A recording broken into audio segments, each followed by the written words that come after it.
America किसी भी वक्त ईरान पर हमला कर सकता है, लेकिन इससे पहले ईरान की तरफ से डोनाल्ड ट्रंप को खून से सना हुआ एक पोस्टर भेजा गया।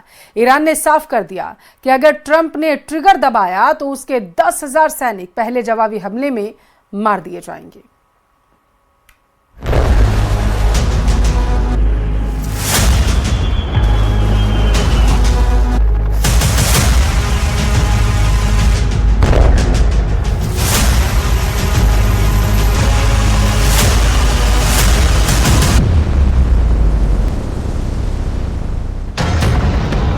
ईरान की तरफ बढ़ती जा रही है ट्रंप की सबसे खतरनाक वॉर मशीन।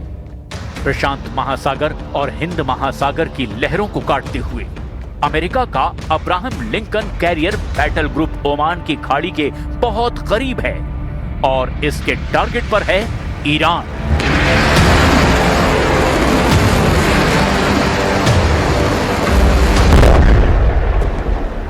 लेकिन ईरान के सर्वोच्च नेता अली खामनेई और उनके कमांडर अमेरिका की हर हरकत पर नजर रखे हुए हैं।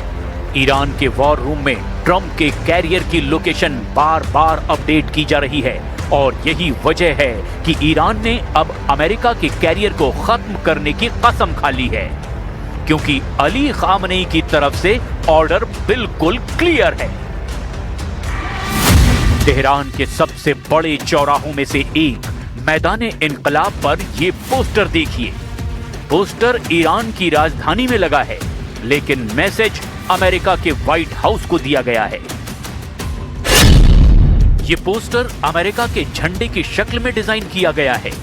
एक एयरक्राफ्ट कैरियर पर खड़े विमानों को तबाह हालत में दिखाया गया है और फिर इस एयरक्राफ्ट कैरियर की लहरों में लाल रंग बह रहा है, यानी अमेरिकी नौसेना का खून बह रहा है। पोस्टर पर फारसी और अंग्रेजी में लिखा है, जैसा बोगे वैसा काटोगे। ईरान बता रहा है कि ट्रंप को ईरान पर हमला करने की गलती बहुत भारी पड़ेगी। अमेरिका का कैरियर बैटल ग्रुप ईरान को तबाह करने के लिए लाया जा रहा है। इसका इरादा डोनाल्ड ट्रंप बार बार जाहिर कर रहे हैं।